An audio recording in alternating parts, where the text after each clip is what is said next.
Então, bom dia a todos. A gente vai dar início a mais uma aula. Estamos iniciando agora o nosso terceiro módulo no grupo de estudo de neurociências do comportamento.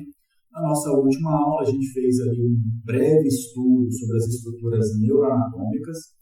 A gente conheceu quais são as principais estruturas que vão compor, tanto de forma macro quanto micro, anatomicamente, o sistema nervoso. E a gente vai estudar agora os princípios básicos de neurofisiologia. Esse estudo é fundamental para que a gente consiga entender agora o funcionamento do sistema nervoso. Temos a visão de como ele se organiza, a gente precisa entender agora o funcionamento básico. Então, essa aula é fundamental para que a gente consiga compreender tudo que a gente vai falar daqui para frente. A partir da próxima aula, a gente já começa a entrar de fato nos princípios associados ao comportamento. Então, aí a gente entra na nossa temática principal, que é a neurociência do comportamento. Então, quando a gente fala de neurofisiologia, a gente está se referindo ao funcionamento do sistema nervoso. E aí a gente vai ter 3 pontos importantes que a gente vai trabalhar nessa aula hoje. Primeiro, a gente vai entender o que é a neurotransmissão, quais são as substâncias que a gente utiliza, quais são as formas que a gente tem de fazer essa neurotransmissão. A gente vai entender a eletrofisiologia do sistema nervoso, que também é um assunto fundamental para compreender a dinâmica do recebimento, processamento e transmissão de informações. E, por fim, a gente começa a entender o que são os circuitos neurais, como as células neurológicas, as células neurais, se agrupam e como se dá a dinâmica do funcionamento delas em relação à comunicação delas. Então, a gente precisa entender nessa ordem para a gente finalizar o conceito dos circuitos neurais. E aí, ao final dessa aula, eu vou trazer aqui um estudo para a gente tentar integrar todas essas informações, já aplicando isso no comportamento, principalmente em desordens do comportamento. Então, iniciando o conteúdo, vamos falar o que é a neurotransmissão. Se a gente observar nessa imagem, a gente tem aqui um neurônio que está se comunicando com uma segunda célula, um segundo neurônio. Se a gente ampliar a imagem, vindo aqui para baixo, a gente consegue ver que existe um espaço entre esse neurônio que está trazendo a informação e o neurônio que vai receber a informação. Esse espaço é chamado de fenda sináptica. Esse espaço é onde a gente promove a liberação de uma neurosubstância, por exemplo, um neurotransmissor, e a gente pode exemplificar aqui a dopamina. Então, eu libero a dopamina nesse espaço. A dopamina, para poder gerar a sua ação na célula a seguir, ela tem que se ligar num receptor, que é uma proteína que fica ali ligada, ancorada na membrana da célula. Então, nesse exemplo, a gente tem essa proteína, que aqui é uma proteína canal. Então, a dopamina se ligaria nesse receptor, ativaria esse receptor. Então, se ele seria um canal, ele vai se abrir e a gente vai ter um movimento para dentro dessa célula de algumas moléculas, que a gente vai chamar de íons. Essas moléculas é que vão induzir no neurônio, no próximo neurônio, a geração do impulso elétrico. E aí, para a gente conceituar aqui, para ficar mais fácil da gente se referir a essas estruturas, entenda o seguinte: sempre que a gente estiver analisando essa sinapse, essa comunicação entre pelo menos 2 células nervosas, aquela que está antes da sinapse, a gente chama de neurônio pré-sináptico. E aquele que se encontra após a sinapse, a gente chama de neurônio pós-sináptico. O neurônio pré, ele é responsável por liberar uma neurosubstância, que pode então ser um neurotransmissor, ou pode ser um neuromodulador. Normalmente os neuromoduladores são moléculas maiores e acabam tendo um efeito mais prolongado na célula pós-sináptica. Se a gente observar essa imagem, a gente consegue visualizar o seguinte: isso daqui é um neurônio, a gente tem um axônio aqui, a extremidade ou o terminal desse axônio. todo neurotransmissor, toda neurosubstância, a princípio, antes dela ser liberada, ela vai ser armazenada dentro de uma vesícula. Imagina ali um envelope, né, circular, aonde a gente armazena os neurotransmissores, os neuromoduladores. A gente joga eles aqui para dentro. Por que a gente faz isso? Para a gente manter uma reserva suficiente de neurotransmissores para que eu consiga liberar eles assim que o estímulo chega ali no final. Porque o estímulo, a princípio, ele se inicia no corpo celular, né, nos dendritos no corpo celular, e vai nesse sentido. Quando o estímulo chega lá na extremidade do axônio, a gente vai ter a informação para liberar um neurotransmissor lá na fenda sináptica. Então, a gente já deixa eles previamente armazenados. Só que a gente produz essa vesícula aqui no corpo celular. É aqui no corpo celular que a gente tem toda a maquinaria metabólica, né, onde a gente produz tudo que a célula precisa. Eu preciso transportar essa vesícula lá para a extremidade do neurônio, né, lá para o final do axônio. Se a gente observar aqui a seta vermelha, isso daqui indica a transmissão dessa vesícula. Vocês estão vendo essa estrutura, né, essas duas linhas no centro do axônio? Isso daqui é um conjunto de proteínas chamadas de microtúbulos. É isso que faz o prolongamento do axônio e aquilo funciona como um trilho de trem. E aí existe uma proteína que vai transportar essa vesícula através dessa trilha. Então, se a gente observar aqui nessa animação, eu tenho essa proteína prendendo a vesícula e carregando a vesícula até o final do neurônio.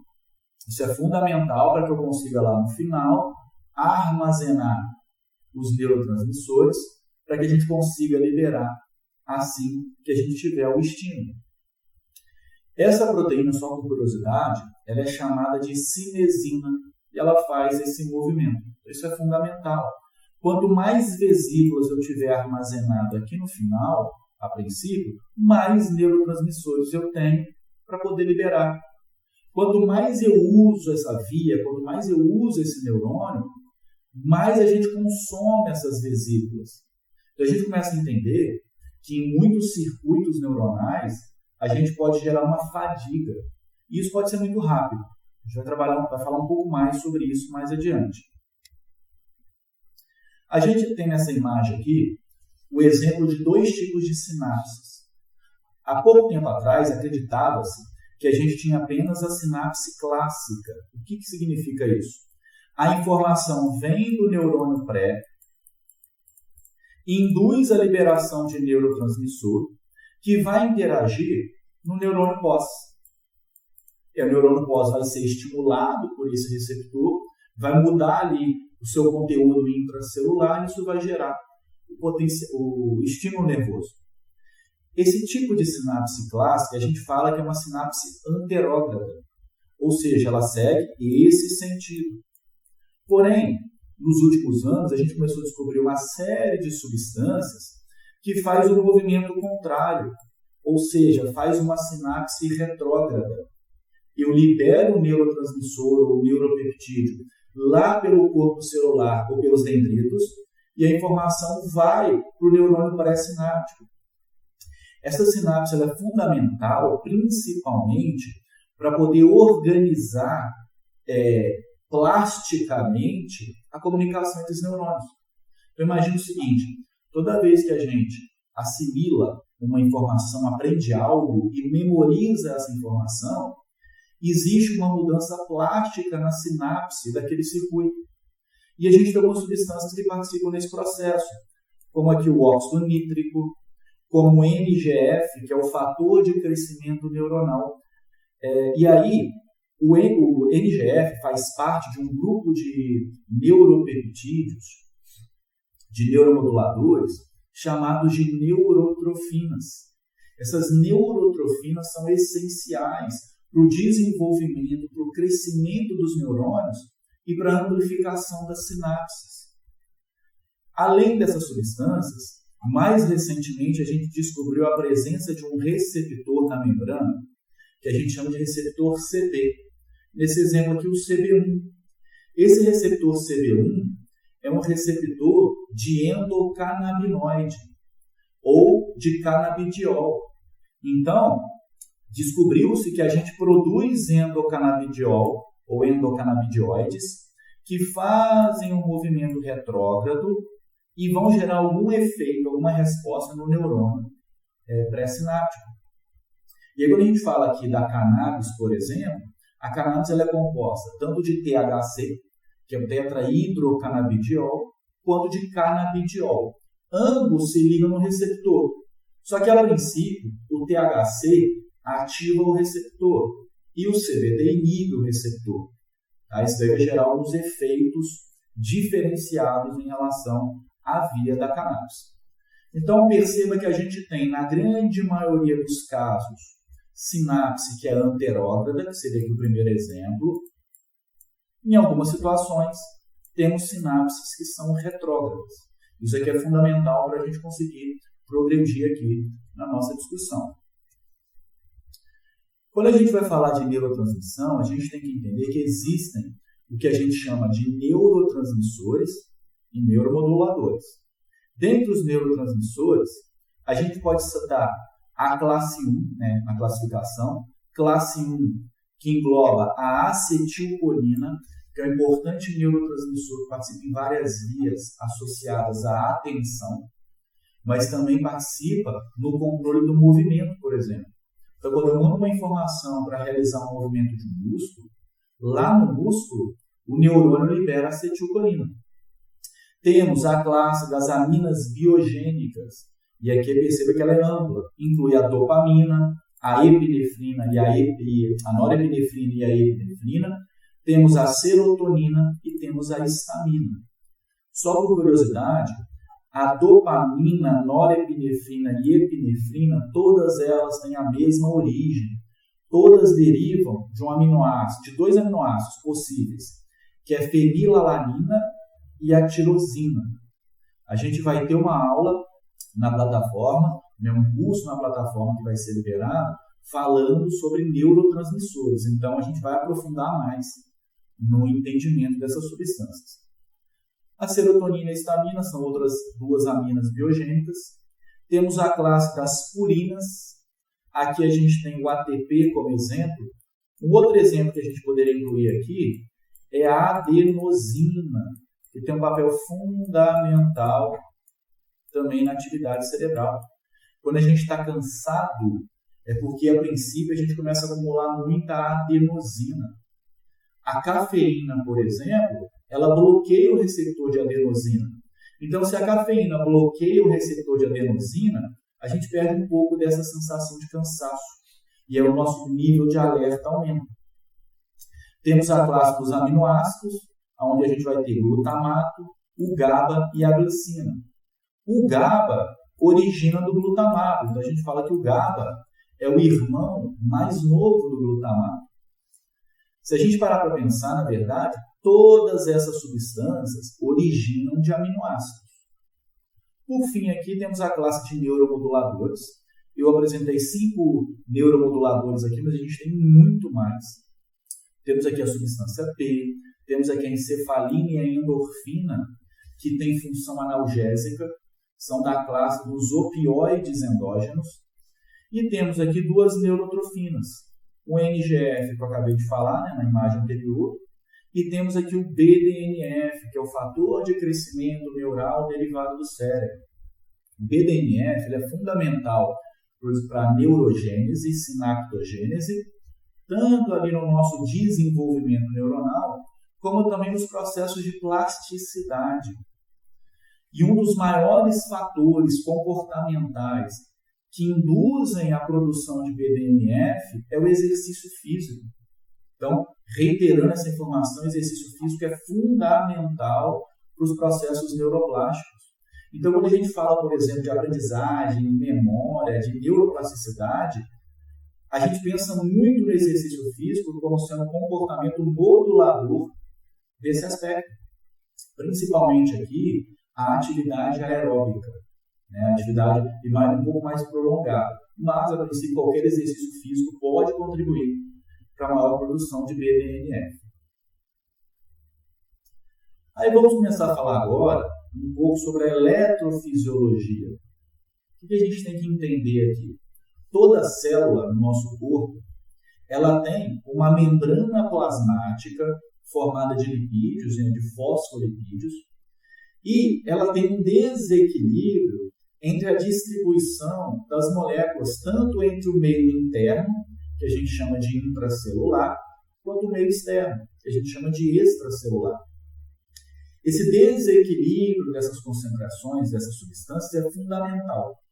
Se a gente analisar esse quadro, a gente consegue avaliar, comparando ali o neurônio, que do lado de fora dele eu tenho uma maior concentração de sódio, enquanto do lado de dentro eu tenho menos sódio.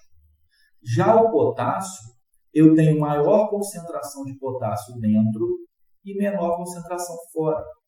E essa condição entre o sódio e o potássio, o sódio é o Na e o potássio que é o K+, é fundamental para gerar um processo que a gente conhece como potencial de membrana de repouso. Perceba que esses íons eles têm cargas elétricas, ambos são positivos. Só que se a gente avaliar aqui essa imagem, que seria aqui comparando a diferença da concentração, entre sódio e potássio no meio intra e extracelular, o que a gente percebe? Que lá dentro da célula eu tenho alta concentração de moléculas com carga negativa. Muito mais comparativamente do que o lado de fora. Essas moléculas de carga negativa não conseguem sair da célula, elas se acumulam lá dentro. Elas estão associadas a aminoácidos ligados a proteínas. Então a gente cria dentro da célula uma nuvem de carga elétrica negativa. Só que o potássio, ele é um íon que consegue se deslocar facilmente pela membrana. Então, como ele é muito positivo, qual que é a tendência? Negativo atrai positivo, ele vai lá para dentro. E ele se concentra muito lá dentro. Só que mesmo ele se concentrando muito lá dentro ainda é mais negativo do que o lado de fora. Então, se a gente avaliar aqui com um voltímetro o interior do neurônio, a gente identifica que lá dentro o potencial de membrana é por volta de menos 70 milivolts, ou seja, é negativo. Essa condição ela é fundamental para o funcionamento dos neurônios. Existe uma proteína na membrana, que é a famosa bomba de sódio e potássio. Qual que é o papel dela? Ela fica o tempo todo jogando sódio para fora e jogando potássio para dentro. Então, ela mesma ajuda a manter mais sódio lá fora e mais potássio lá dentro. Pra vocês terem uma ideia, se a gente usar um fármaco que inibe a ação da bomba de sódio e potássio, os neurônios simplesmente param de funcionar. E digo mais, todas as células do nosso corpo vão parar de funcionar, o coração vai parar de bater.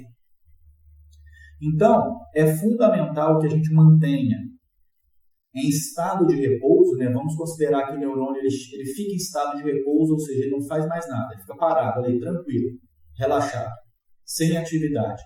Nesse estado de repouso, eu tenho o potencial de membrana de repouso, que é por volta de menos 70, que é quando eu tenho mais sódio do lado de fora e mais potássio do lado de dentro.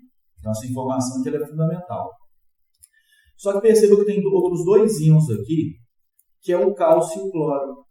Ambos eu tenho mais concentração do lado de fora do que do lado de dentro, comparando cada um. Cada molécula tem que comparar ela com ela mesma. Tá? Então, lá, eu tenho 2,5 milimols de cálcio do lado de fora e 0,0001 do lado de dentro. Então, eu tenho muito mais do lado de fora. O que significa isso? Toda vez que uma molécula se concentra de um lado, muito mais do que o outro, ela tem uma vontade de movimentar para o outro lado. Então, se a gente analisar no estado de repouso, o sódio, o cálcio e o cloro, eles querem entrar na célula. Só que eles não conseguem. Por quê? Para eles entrarem, eles vão precisar que lá na membrana tenha um canal, uma proteína canal. Essa proteína ela tem que estar aberta. A grande maioria fica fechada. Então, se ela fica fechada, eles não conseguem entrar. Mas se por algum motivo eu conseguir abrir esse canal, exemplo, se eu abrir um canal de sódio, o sódio vai para dentro da célula. Se eu abrir um canal de cloro, o cloro vai para dentro da célula. E eu quero chamar a atenção aqui para o cloro. O cloro tem carga negativa. Então, toda vez que o cloro vai para dentro da célula, a célula fica mais negativa. Sempre que eu deixo a célula mais negativa, eu estou inibindo aquela célula. Eu estou dificultando excitar aquela célula. A maioria dos ansiolíticos atua dessa forma. Eles induzem a entrada de cloro, aquele neurônio fica mais negativo, fica mais difícil excitar ele. E aí isso poderia diminuir sintomas ansiosos, poderia diminuir o nosso nível de excitação, porque eu começo a ter vários pensamentos. Então, a maioria dos tranquilizantes, seja os tranquilizantes menores, tranquilizantes maiores, os ansiolíticos de nova geração, como por exemplo, a gente pode falar aqui do Zolpidem, que é um ansiolítico mais recente, que na verdade ele atua principalmente para induzir o sono. Você utiliza o fármaco, ele inibe os neurônios. Então, teoricamente, é mais fácil induzir o sono. Quando a gente estuda psicofármacos, por exemplo, a gente vai ver que todos eles vão interagir de alguma forma nessa dinâmica do movimento das moléculas, desses íons, para dentro ou para fora dos neurônios.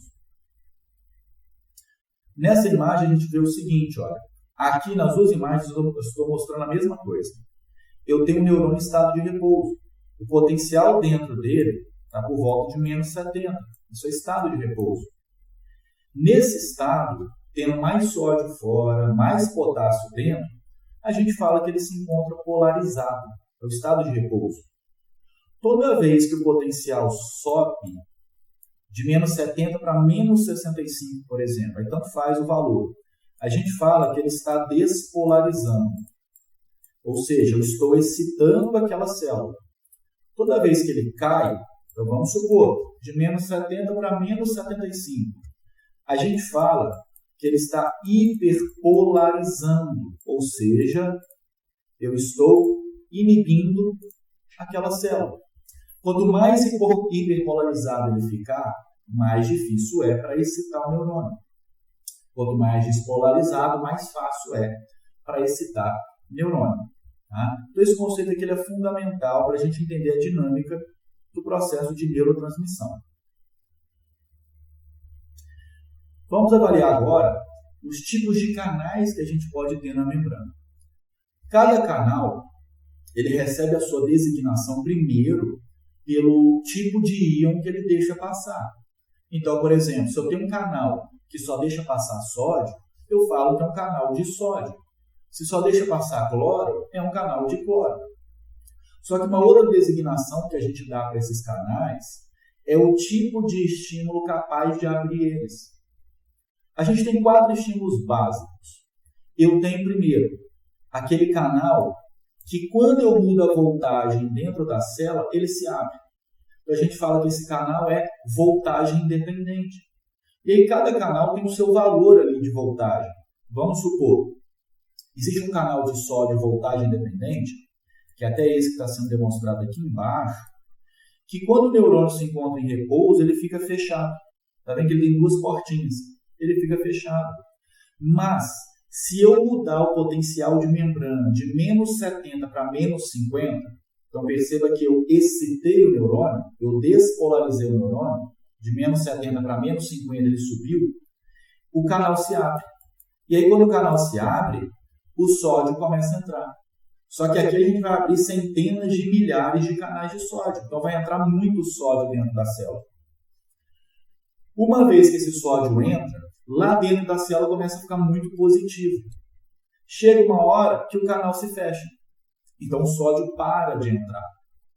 Então perceba que o mesmo canal de sódio, ele se abre para um valor do potencial de membrana, mas depois ele se fecha para outro valor. Um outro tipo de canal é o canal que depende de um ligante. A gente fala que é um canal ligante dependente ou quimiodependente. E aqui se inclui por exemplo, os canais que são receptores de neurotransmissores. Então, toda vez que eu libero ali a acetilcolina, por exemplo, para ela funcionar no neurônio boss, ela tem que se ligar no receptor. Uma vez que ela se liga, o canal se abre e aí eu vou ter esse movimento de íons através do canal. Tá? Pode ser, por exemplo, o GABA, o glutamato, são outros exemplos. Além disso, a gente tem um canal mecanodependente, que vai ser estimulado por um estímulo mecânico. Então, por exemplo, se eu encostar o dedo na pele, eu sinto o tato porque eu ativo naquele local receptores mecânicos que excitam o neurônio. Toda vez que a gente excita um neurônio, o nosso objetivo, em algum momento, é abrir os canais de sódio voltagem independente, que são esses aqui. Se a gente conseguir fazer isso, a gente inicia um evento elétrico chamado de potencial de ação. Esse evento elétrico, esse potencial de ação, quando ele é iniciado, ele vai percorrer toda a membrana do neurônio, lá no axônio, indo até o final do neurônio. Quando ele chega no final do neurônio, ele vai liberar neurotransmissor, então vai transmitir a informação. Então, no sistema nervoso, as células neuronais funcionam dessa forma. Elas recebem alguma substância química, algum estímulo, pode ser químico, pode ser mecânico, pode ser térmico, gera nela uma excitação, abre canal de sódio voltagem independente, iniciando o potencial de ação. Uma vez que iniciou, esse estímulo vai embora. Então, para a gente conseguir conduzir a informação, é essencial a abertura de canal de sódio voltagem independente. Se eu pegar uma pomada de lidocaína, de xilocaína, e passar na palma da minha mão, e eu vier aqui com um estilete, uma faca e cortar a minha mão, eu provavelmente não vou sentir. Por quê? Os anestésicos, eles impedem, eles bloqueiam a abertura do canal sódio.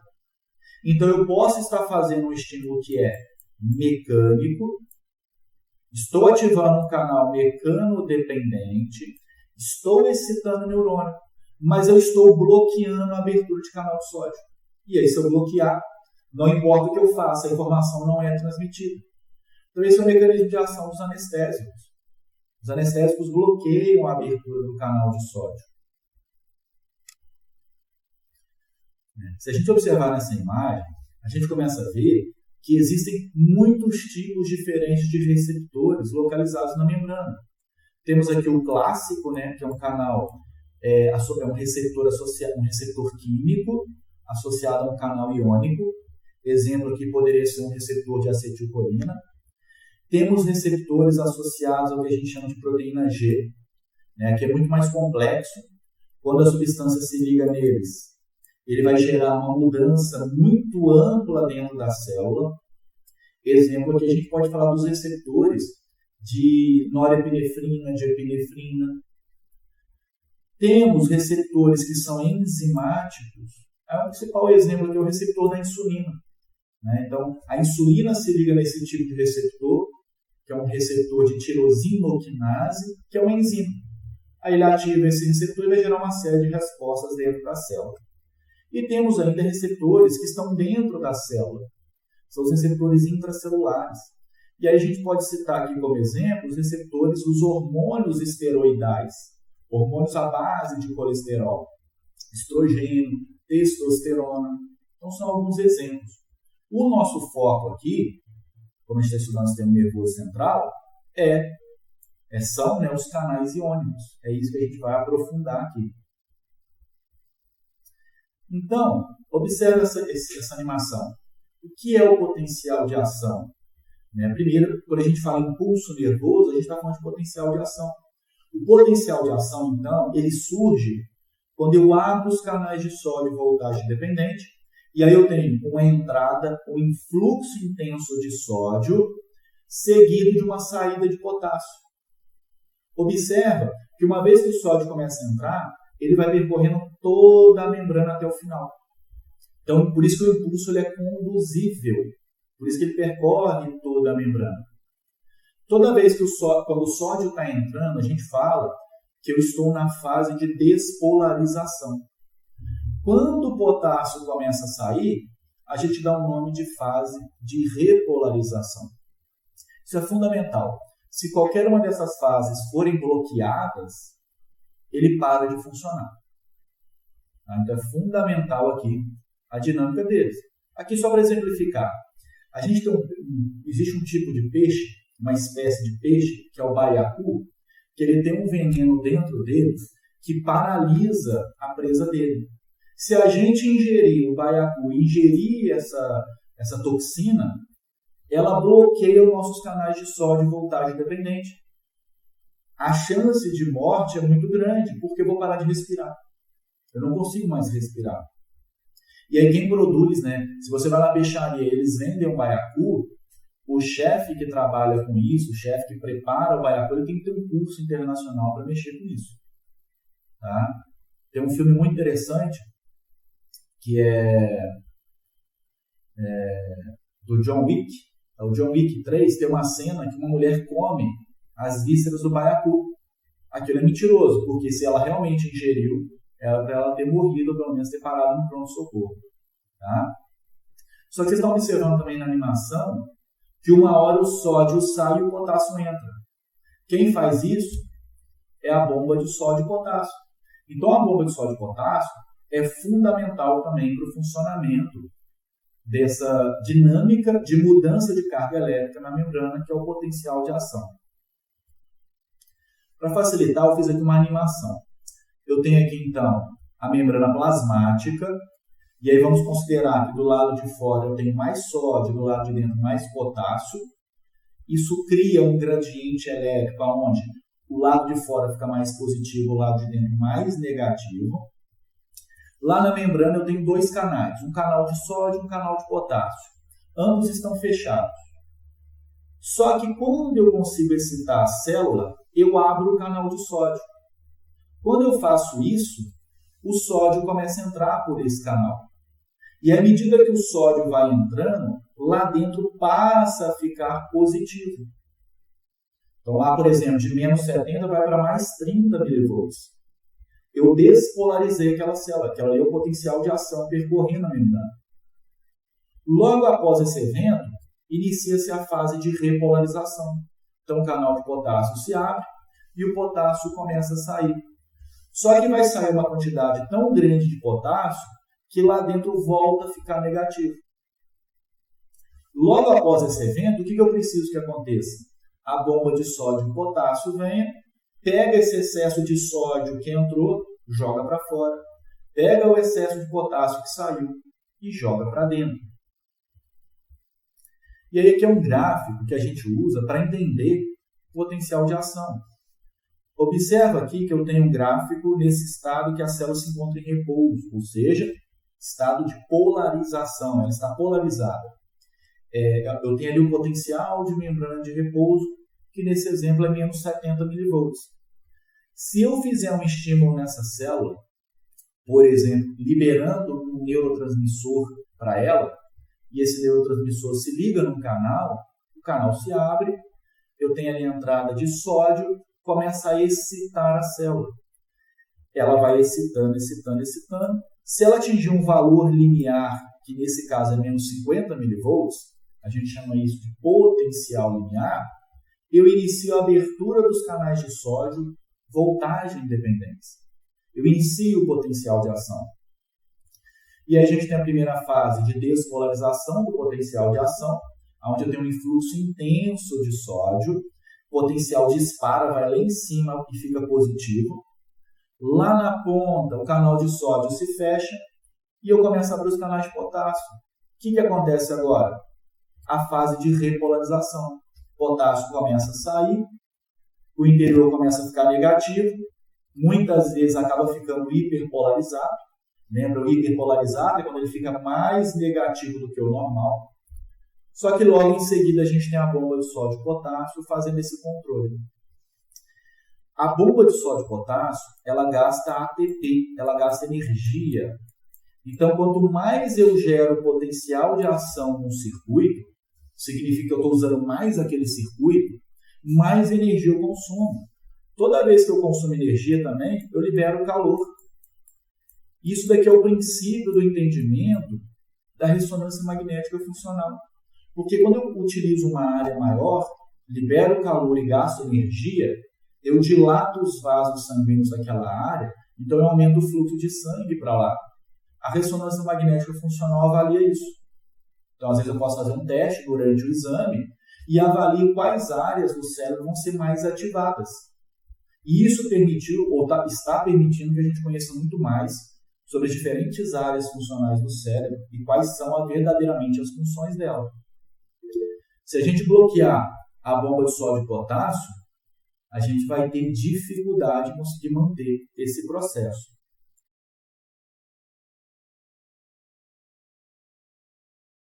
Como o processo de neuroplasticidade afeta o potencial de ação? Uma das formas é o seguinte: quando a gente fala de neuroplasticidade, a gente está pensando em mudança, a princípio, né, quando a gente foca nesse tema, a gente está pensando em mudança nas sinapses, principalmente aumentando, ampliando os terminais sinápticos, é uma forma. Então, se eu amplio os terminais sinápticos, eu consigo transmitir mais informações. Só que, além disso, existe mudança na capacidade do próprio neurônio em produzir e armazenar neurotransmissor. O que significa que eu consigo liberar mais neurotransmissores naquele circuito. Uma outra mudança é na membrana do neurônio pós. A gente aumenta o número de receptores. Então, tudo isso vai facilitar a transmissão da informação. Se facilita a transmissão, significa que fica mais fácil eu conseguir atingir o potencial de ação. Tá? Então, quando a gente vai para a neuroplasticidade, pensando dessa forma. Porém, nem sempre a neuroplasticidade facilita aquele circuito. Ela pode dificultar aquele circuito. E isso também é importante.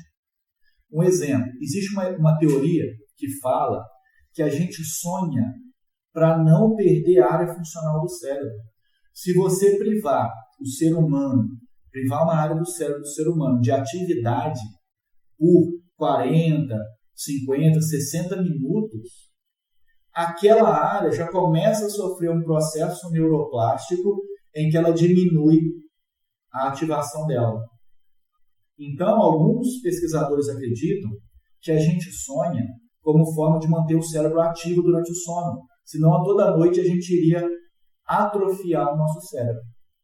Então, a plasticidade pode ser tanto aumentando a sensibilidade da via, quanto diminuindo a sensibilidade da via. Tá joia? Sempre que eu diminuo a sensibilidade é ruim? Não, de forma alguma. Existe um grande pesquisador, né, ele faleceu há uns 2 anos atrás, que é o Ivan Esquerdo, que era um dos maiores estudiosos na área da memória.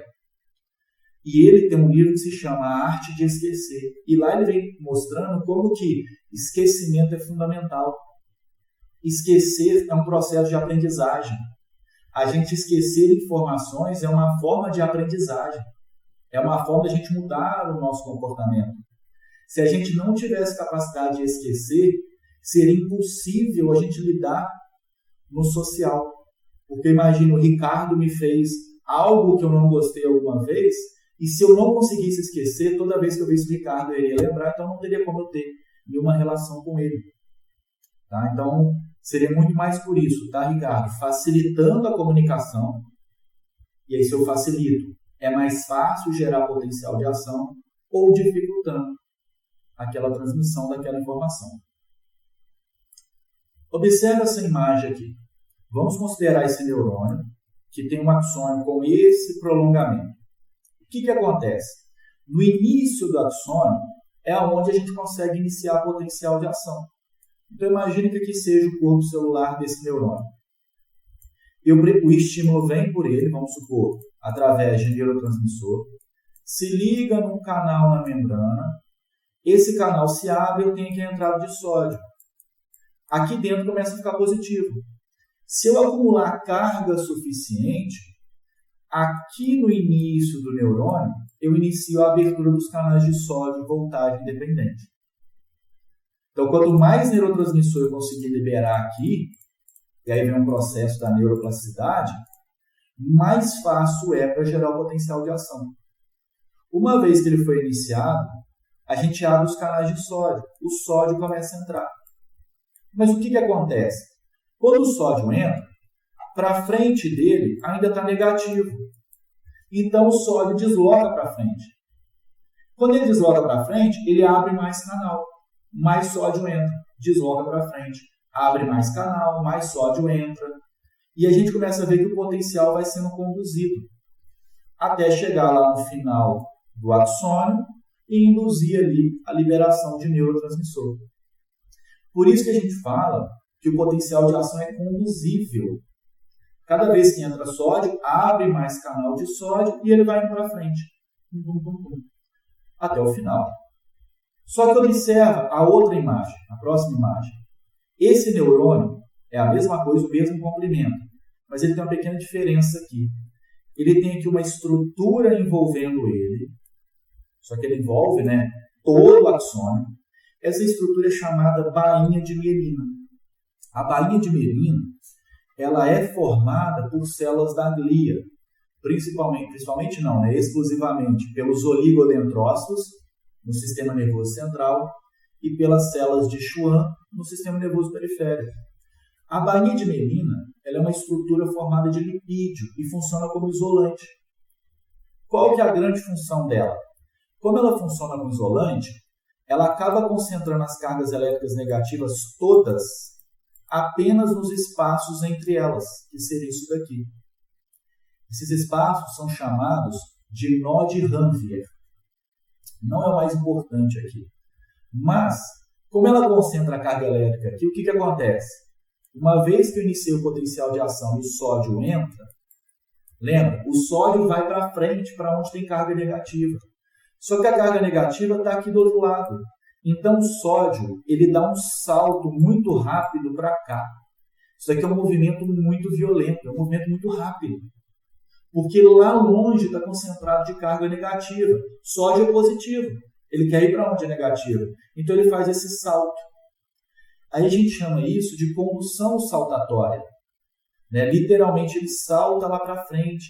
Ou seja, a bainha de mielina acelera a condução do potencial de ação. A gente tem neurônios que têm mielina, neurônios que têm menos mielina e neurônios que não têm mielina. Apesar de ser controverso, tá? Tem alguns autores que defendem que todo neurônio tem mielina, só que alguns mais, mielina mais densa e outras uma mielina mais fininha. Se a gente observar o tempo desse neurônio, ele demora, então, um tempo igual a 2 para conduzir toda a informação.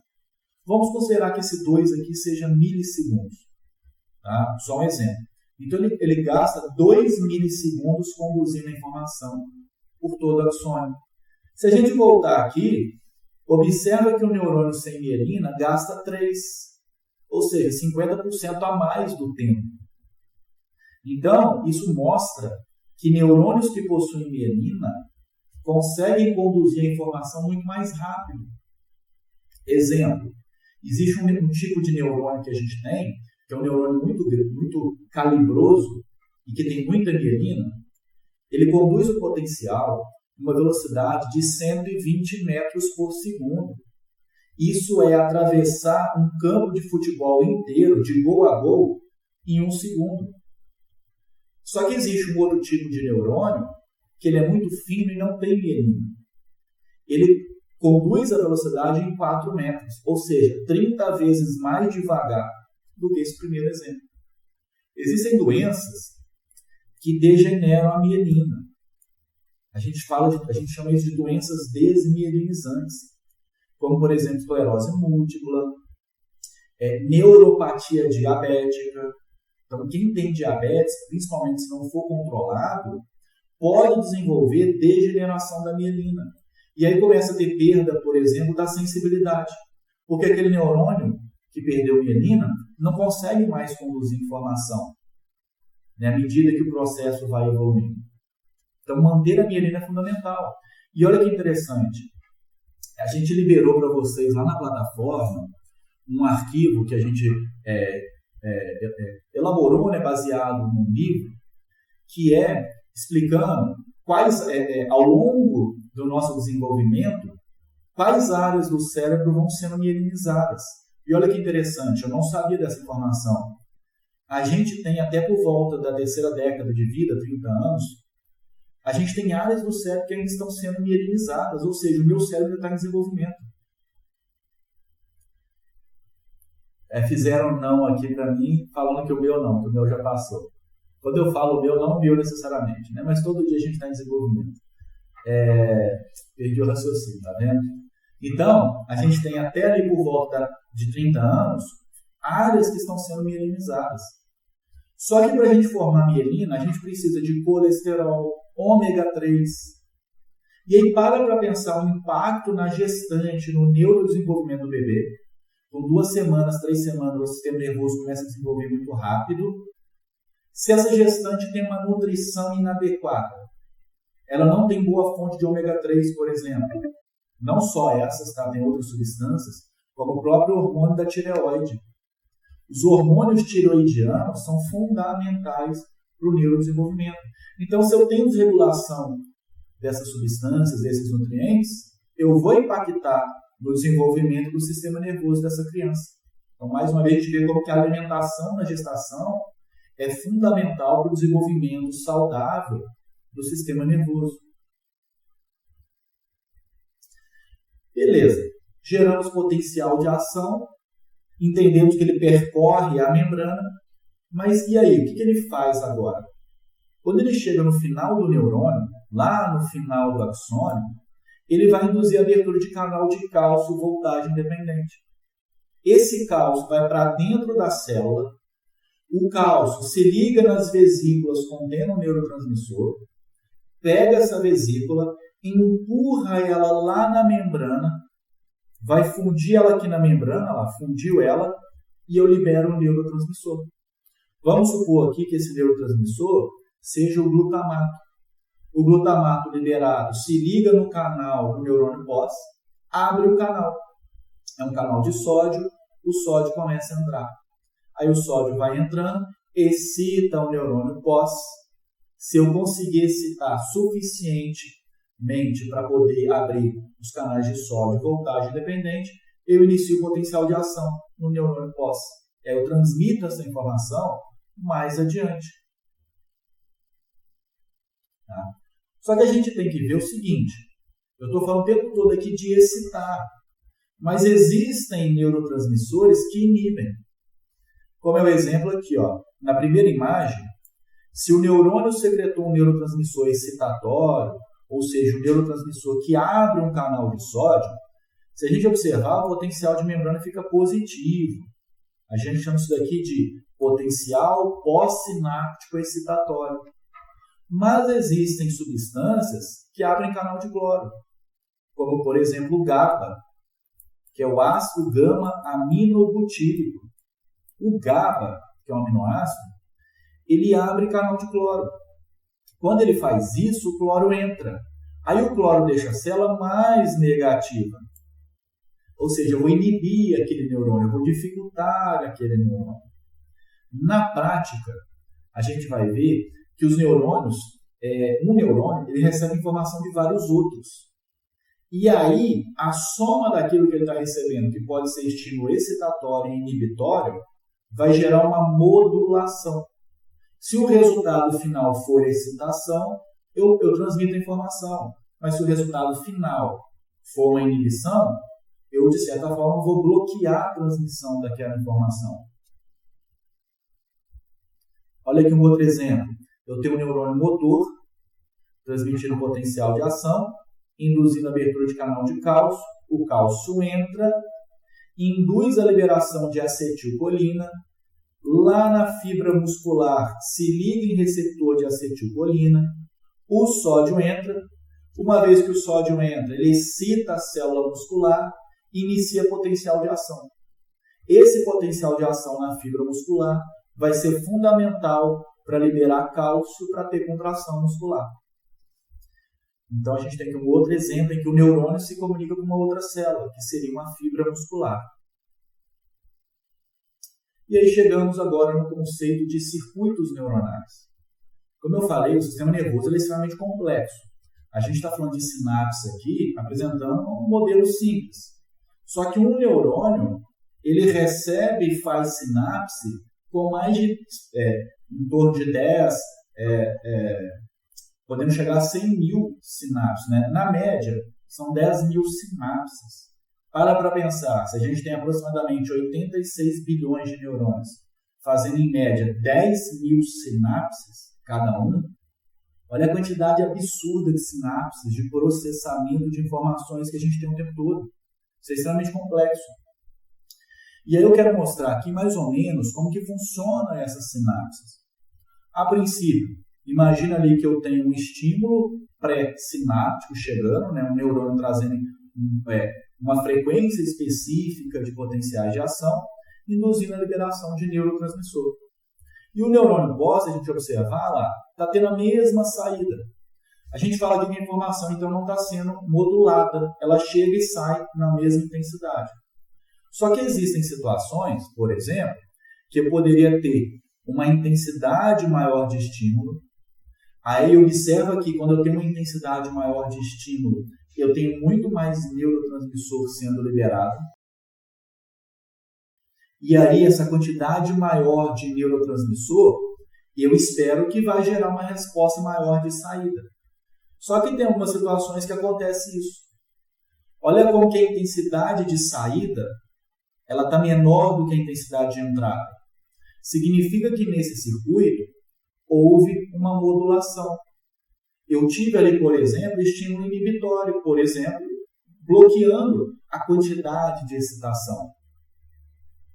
No caso de baixo, eu tenho uma entrada específica, mas estou tendo uma saída mais intensa. Significa, então, aqui embaixo, que por algum motivo, a minha saída está sendo modulada para cima. Se a gente levar isso, por exemplo, para um caso de dor, o que eu tenho? Eu tenho aqui no primeiro exemplo, que eu estou tendo um estímulo doloroso intenso chegando, mas a minha saída da dor está sendo menor. Significa, então, que eu vou sentir menos dor. Existem circuitos que participam na via da dor que conseguem modular negativamente a transmissão da dor. A gente chama isso de vias analgésicas. Exemplo, os opioides que a gente produz, como a endorfina, a encefalina, a serotonina e a norepinefrina, né, que são aminoácidos, que são, neurotransmissores, eles participam no mecanismo de analgesia. Só que na situação de baixo, nesse segundo exemplo aqui dessa modulação, eu estaria sentindo mais dor do que eu deveria. Isso é ruim. Pode ser aqui que eu esteja cronificando a minha dor. A gente fala que esse indivíduo está com uma hiperalgesia. Esse processo, a princípio, ele é neuroplástico, mas do ponto de vista ruim, porque eu posso aqui gerar uma dor crônica, difícil tratamento.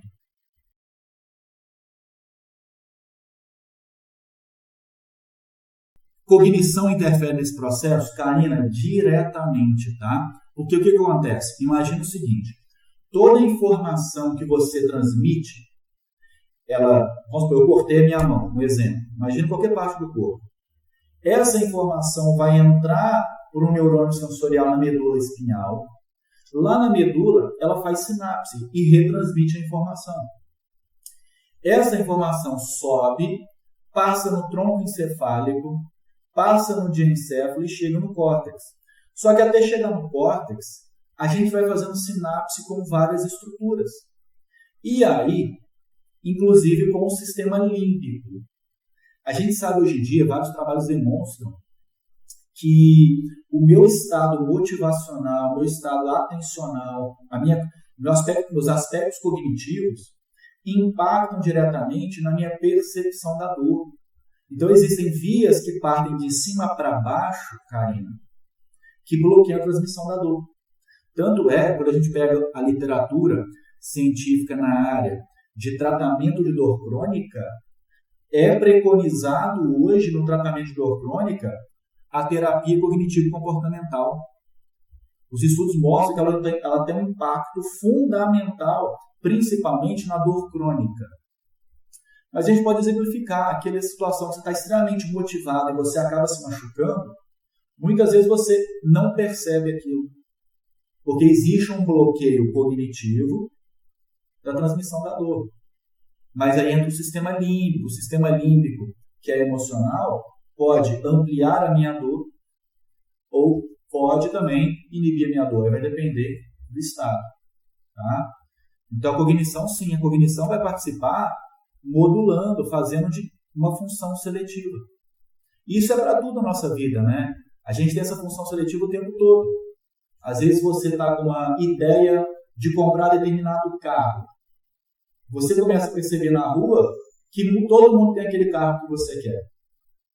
Eu estou numa fase agora que tudo que eu ando na rua, eu vejo ou loja de roupa de bebê, ou eu vejo na banca revista falando de bebê. Não sei se é coincidência ou se é a minha função seletiva por conta da minha intenção, da minha motivação, do meu estado atual. E aí, dentro dessa função seletiva, eu posso inibir um sinal forte, e aí ele chega para mim numa intensidade muito menor, ou eu posso amplificar um sinal fraco. E aí depende muito de vários aspectos, incluindo o nosso estado motivacional, o nosso estado atencional, os nossos aspectos cognitivos. Observe aqui, então, um circuito um pouquinho mais complexo. Eu tenho a entrada da informação, vamos supor que é um neurônio que está trazendo aqui a lesão que eu fiz na mão, liberando o neurotransmissor, estou tendo a saída. Só que, partindo lá de cima, tanto do córtex quanto do tronco encefálico, eu tenho uma via descendente que vai liberar uma neurosubstância aqui. E olha como que a minha frequência de saída diminuiu. Então, eu estou tendo uma modulação. No resultado final, eu estou tendo a excitação, está saindo de fato a informação, porém está sendo modulada. Então, a minha percepção da dor aqui vai ser muito menor. Exemplo dessa via poderia ser de serotonina e de norepinefrina. Aí a gente começa a entender o que no paciente com dor crônica, antidepressivo, muitas vezes é indicado. Não por uma condição associada à depressão, mas porque esses antidepressivos irão atuar aumentando a serotonina ou norepinefrina, e isso vai ajudar a modular a transmissão da dor. Então, serotonina e norepinefrina, a adrenalina também, a gente pode colocar aqui, tem funções analgésicas, funções modulatórias para a dor. Então, a gente começa a ver que os circuitos são complexos. E os circuitos eles estão espalhados no corpo todo, na medula espinhal, no tronco encefálico, no cerebelo, no diencéfalo, em toda a rede do sistema límbico, no telencéfalo. Aonde a gente faz sinapse, a gente tem circuito neuronal modulatório. Olha esse exemplo aqui. A gente tem um neurônio verde maior aqui, que é o neurônio pós-sináptico. No primeiro exemplo, se a gente disparar todos esses 3 neurônios ao mesmo tempo, olha o que eu vou ter. O primeiro neurônio vai inibir o neurônio verde. O segundo neurônio vai inibir o neurônio azul, que é o 3. Só que o neurônio 3 iria excitar o verde. Mas como o neurônio 2 inibe o 3, eu não estou tendo essa excitação. Qual que é o resultado final aqui? Eu estou tendo apenas a inibição. Olha o segundo exemplo. Eu tenho a mesma coisa, neurônio 1, neurônio 2 e neurônio 3. O neurônio 1 iria inibir o neurônio verde. Só que o neurônio 2 inibe o neurônio 1. Se o 2 inibe o 1, eu não tenho essa inibição no verde. A gente chama isso de desinibição. O 3 excita o verde. Então, eu vou ter uma excitação do 3. Então, olha aqui um circuito um pouquinho mais complexo. Quando a gente fala, por exemplo, que o álcool tem efeito inibitório, eu tenho que pensar o seguinte, aonde que ele vai atuar? E muitas pessoas, ele começa a atuar inibindo neurônio inibitório. Se ele inibe neurônio inibitório, eu tenho desinibição. Aí eu entendo que muitas vezes eu consumo bebida alcoólica, eu fico mais desinibido. Então, toda vez que a gente fala que determinada substância inibe, ela tem efeito, por exemplo, GABAérgico, ela imita o GABA, então ela inibe o neurônio, eu tenho que entender, tudo bem, ela inibe neurônio. Mas em qual circuito ou quais circuitos ela atua? Tudo vai depender. Depende do medicamento, depende do indivíduo.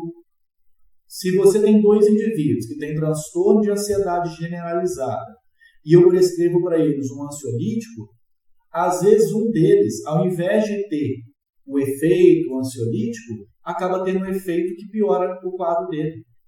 Porque às vezes, para ele, aquele fármaco atua inibindo uma via que inibe comportamento ou que inibe pensamento. Então, o pensamento dele acelera. Muitas vezes tem que mudar a dosagem, tem que mudar o fármaco. Por isso que eu tenho que levar em consideração o indivíduo que também tem a condição. Tá? Então, entender esse circuito aqui é fundamental para a gente começar a entender a dinâmica das substâncias químicas. Quando eu falo que excita, não necessariamente vai excitar o cérebro. Vai excitar um neurônio, que esse neurônio que eu estou excitando, lá na frente pode ter um efeito inibitório. Então, acaba que o resultado final do comportamento é inibição. Então, para ficar mais claro agora, vamos tentar colocar de forma prática, porque a gente começa a finalizar essa parte introdutória e a gente agora quer que todas as nossas próximas aulas sejam focadas, de fato, no comportamento. E aí eu quero começar por um assunto muito atual e que eu considero extremamente relevante e interessante. Esse estudo foi publicado em 2017, tá? Mas a gente já tem vários trabalhos que já foram publicados demonstrando a mesma coisa. Eles avaliaram o efeito da inflamação na motivação e na atividade motora, né? Avaliando o papel da dopamina. Então, quando a gente fala de motivação, motivo para ação, a dopamina tem um papel fundamental, muito mais do que prazer e recompensa. Se você já teve uma experiência prévia com algum estímulo que é recompensador, toda vez que você pensa nele, o seu nível de dopamina aumenta e te dá motivação, vontade para querer fazer aquilo. Só que olha que interessante esse trabalho. Primeiro vamos definir o que a gente tem aqui. Eu tenho aqui destacado esse primeiro neurônio, então que a gente chama de neurônio pré-sináptico, que se localiza, que se origina lá no mesencéfalo, numa área chamada de área tegmentar ventral. Tá? A área tegmentar ventral, ela origina neurônios dopaminérgicos. Existe uma outra área aqui que eu acabei apagando, que é a substância negra, que também fica no mesencéfalo. A área tegmentar ventral se comunica, quer dizer, na verdade ambas, tá? Tanto a área tegmentar ventral quanto a substância negra se comunicam com núcleos da base chamados de estriado. Eu tenho o estriado dorsal e o estriado ventral. O estriado dorsal está muito associado a movimento, hábitos motores, comportamento motor. Tudo aquilo que você faz no automático, você está ativando essa via. Já a via da área tegmentar ventral, ela se comunica com o estriado ventral, que a gente vai ter uma estrutura chamada núcleo accumbens, que está associada à motivação. Não se preocupe que todas essas áreas a gente vai estudar melhor quando eu falar do circuito da recompensa, da motivação. E aí eu tenho aqui um terceiro neurônio, que é um neurônio que secreta glutamato, também excitatório. Eu tenho aqui uma quarta célula, que é um astrócito, que capta esse excesso de glutamato, porque o glutamato em excesso ele é tóxico, ele causa excitotoxicidade, a gente não quer que isso aconteça, porque isso destrói neurônios. E aí vamos avaliar aqui agora toda a imagem. Ela começa aqui embaixo. Ó. Isso daqui é um capilar sanguíneo. Esse capilar está passando no cérebro. Só que, se eu tenho uma condição em que esse indivíduo tem alta concentração de citocinas inflamatórias, interleucinas, fator de necrose tumoral alfa, Todas essas citocinas são marcadores inflamatórios. A gente pode estar falando aqui de uma inflamação de baixo grau, que é uma inflamação que o sedentário possui, é uma inflamação que o idoso tende a possuir, é uma inflamação que o obeso tende a possuir. Então, existem vários fatores. É uma inflamação que aquele indivíduo que se alimenta mal tende a possuir, aquele indivíduo que dorme mal tende a possuir. A gente sabe hoje em dia como que o nosso comportamento contribui para essa inflamação crônica, subclínica, de baixo grau. A própria alteração do funcionamento intestinal, da microbiota, quem tem disbiose intestinal, também contribui para essa inflamação. Então, pega toda essa condição, né? Raro, a gente não conhece ninguém assim, né, que apresenta um ou mais desses fatores. O que acontece? Quando eu aumento essas substâncias no sangue, a gente começa a pegar o triptofano que está no sangue, os nossos macrófagos fazem isso, e transformam numa substância chamada quinurenina. Só que triptofano é fundamental para formar serotonina e melatonina. Se eu estou capturando triptofano para transformar em quinurenina, eu já estou deixando de produzir serotonina. Então, minha serotonina já tende a ficar baixa. Tá? A quinurenina atravessa a barreira, que a gente chama de barreira hematoencefálica, né, que é uma barreira que evita com que as substâncias atravessem o sangue para dentro do cérebro. Só que a quinurenina consegue atravessar. Lá no cérebro, a micróglia, que é uma célula da glia, tenta neutralizar a quinurenina e transforma ela em ácido quinolínico. Mas quando ela faz isso, ela produz óxido nítrico, só que esse óxido nítrico não é bom, é ruim. Porque esse óxido nítrico e essa quinurenina causam estresse oxidativo. E estresse oxidativo em excesso causa dano celular, causa dano no DNA. Além disso, essas citocinas inflamatórias desregulam a função do astrócito. Aí o astrócito para de conseguir captar glutamato. O que acontece? Glutamato em excesso, excitotoxicidade, o que piora o estresse oxidativo. A situação já não está boa. Além de tudo isso, tanto a citocina do sangue quanto as citocinas que acabam sendo produzidas pela micróglia bloqueiam os receptores de dopamina, né? Então diminui a quantidade deles, bloqueia a recaptação da dopamina, que é fundamental para manter esse circuito funcionando, bloqueia o envelopamento da dopamina. Então, não tem um receptor suficiente, dopamina não funciona direito. Não consigo recaptar, então não consigo recircular a dopamina, vai faltar dopamina. Não consigo envelopar, falta mais dopamina quando eu quiser liberar ela. Só que além disso, aquele estresse oxidativo vem aqui e bloqueia a ação de uma enzima, que é o BH4, que é chamado de tetrahidrobiopterina, que é essencial para a produção de dopamina. Essencial. Graças a ela eu consigo transformar o aminoácido fenilalanina em tirosina, que é outro aminoácido, e transformo tirosina em L-dopa e transformo L-dopa em dopamina. Se eu bloqueio o BH4, eu mudo a rota dele, eu paro de converter fenilalanina em tirosina e tirosina em L-dopa. Logo, eu não consigo produzir dopamina. Então, eu já estou com uma falha na sinapse, só que agora eu estou com uma falha na produção. O que acontece com o meu nível de dopamina? Ele cai. Se a minha dopamina cai, a minha norepinefrina também cai. Por quê? A norepinefrina é produzida pela dopamina. O neurônio que secreta a norepinefrina, ele faz todo esse processo aqui. Só que quando chega a dopamina, ele transforma a dopamina em norepinefrina. Então, esse indivíduo está tendo deficiência de dopamina, deficiência de norepinefrina e serotonina. Esses três neurotransmissores estão associados à depressão, à ansiedade, né, à alteração deles. E aí você tem um indivíduo que ele não tem motivação, ele não tem motivo para a ação. Você tem um indivíduo que, quando a gente vai falar de atenção concentrada, ele começa a ter falha. O estado de alerta dele cai, ele não consegue sustentar a atenção. Então, a gente vai estar falando aqui, por exemplo, de um indivíduo que tem algum transtorno associado a déficit de atenção, que talvez ele possa ter uma alteração desse circuito e precisaria melhorar.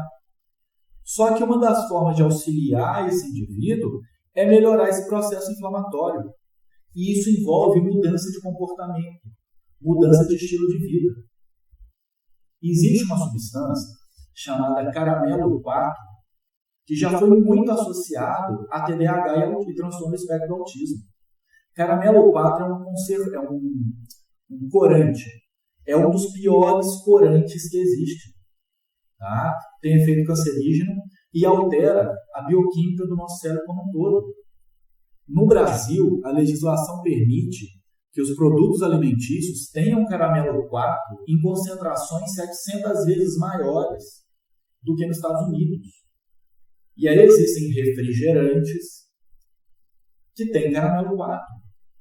Então a gente está falando aqui, será que a mãe que ingere esse alimento, ou a criança que já começa a ingerir esses produtos alimentícios, será que isso não vai impactar ali no neurodesenvolvimento?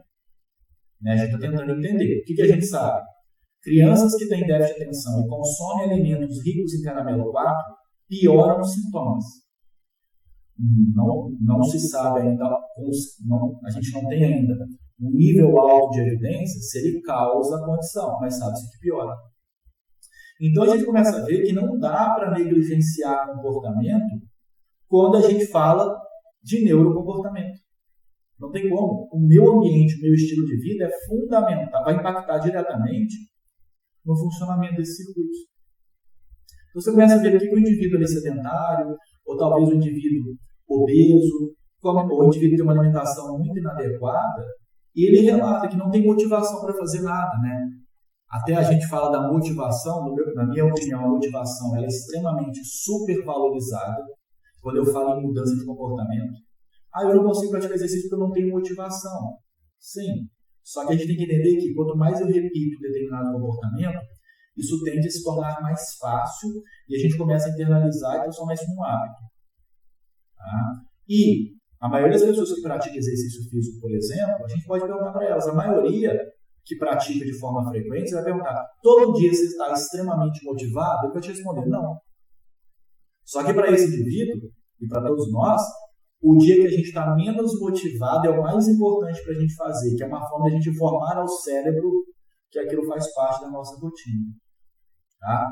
Então eu gosto muito desse trabalho, porque ele resume muito do que a gente falou até agora. Né? Pegando todas as nossas aulas, tudo que a gente falou, a gente já começa a visualizar um pouco dos circuitos neurais, que é isso que a gente vai aprofundar para entender neurocomportamento. E aí, finalizando aqui, a gente vai ter uma imagem, duas imagens que mostram, na primeira, circuitos neuronais sensoriais e na segunda, circuitos neuronais motores. Olha como é extremamente complexo. A gente tem localizado em vários segmentos vários tipos de receptores especializados. Um identificador, outro identificar pressão, vibração, movimento do músculo. Todas essas informações vão ser transmitidas para o sistema nervoso central, vão fazer sinapses no tronco cefálico, no cerebelo, no diencéfalo, no telencéfalo. Olha quantos grandes circuitos a gente possui. E toda vez que eu pretendo realizar um movimento voluntário, existem áreas motoras que eu ativo para planejar um movimento, e aí a gente dispara informações para vários outros núcleos, como os núcleos da base, lá no tronco cefálico, no cerebelo, para então a informação chegar na medula e ir para o músculo para a gente realizar um movimento de fato. Então o nosso sistema nervoso está o tempo todo processando essas informações, recebendo informação sensorial e gerando resposta motora. Eu preciso desses circuitos funcionando. E aí você imagina que em cada bolinha que está aparecendo aqui eu estou fazendo sinapse. Então olha como a gente está tendo modulação para todas as informações o tempo todo em diferentes níveis. Tá? E aí, com isso, finalizamos essa nossa aula.